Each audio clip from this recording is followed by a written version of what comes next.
Kati ya sifa muhimu sana kwa mjasiriamali yeyote yule ambaye anapenda kufika mahali ni kuto kukata tamaa. Katika ujasiriamali yako mambo mengi sana ambayo unaweza ukakumbana nayo ukiwa unafanya ujasiriamali.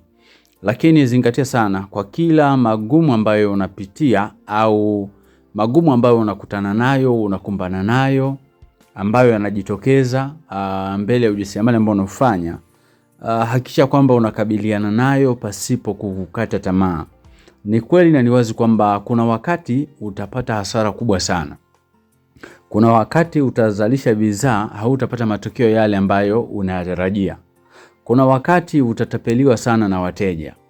Lakini pia kuna wakati gharama za malighafi zitakuwa juu sana kiasi ambacho utazalisha utapata faida ndogo au usipate faida kabisa.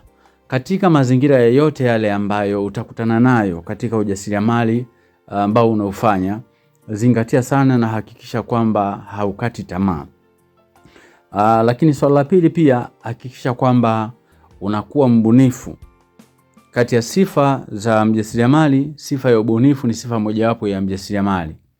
Na ujasiriamali unaweza ukakupa matokeo mazuri ya kukutofautisha wewe na wajasiriamali wengine.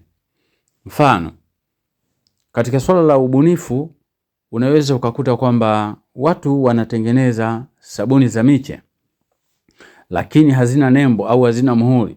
Wewe unaweza ukaamua kwamba sabuni yako iwe na muhuri. Sabuni yako isiwe ya mche kwa sababu hata wakinunua miche wakifika dukani wanakatakata zile sabuni. Kwa hiyo ni muhimu sana ufanye mambo ambayo ni ya tofauti. Sabuni watu wanauza zikiwa wazi, lakini wanaweza kufungasha katika nylon. Na baada ya nylon unaweza kufungasha katika boksi. Katika kujifunza zaidi ya ujasiriamali, msikilizaji, na kualika sana. Tuna madarasa mengi ambayo tunaendelea nayo WhatsApp. Lakini tuna soft copy ya kitabu kinaitwa Ujasiriamali ni Ajira. Ni kitabu ambacho kinaonyesha utengenezaji wa sabuni za miche, vipande, pamoja na sabuni za magadi hatua kwa hatua.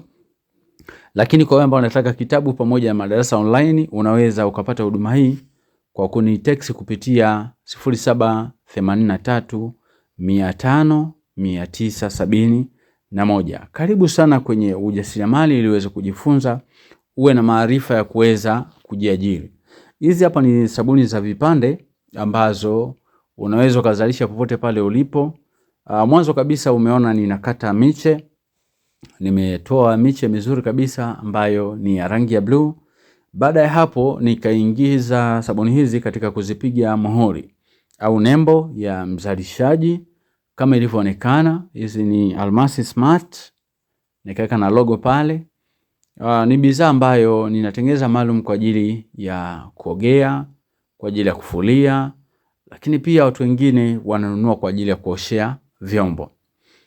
Kati ya bidhaa ambazo nazalisha, hata hii bidhaa pia ninaizalisha na ni bidhaa ambayo inaweza ikawa inafanya vizuri zaidi. Japokuwa nikisema hivi msikilizaji, changamoto kwenye ujasiriamali huwa hazikosekani.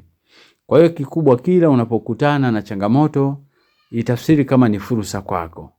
Usichukue kwa ubaya, usifikiri kwamba mteja anapokuambia bidhaa yako inahitaji 1 2 3, usifikiri kwamba labda hapendi kutumia sabuni yako. Jaribu kusikiliza yale mawazo ya mteja na jaribu kuangalia katika uhalisia wa bidhaa yako.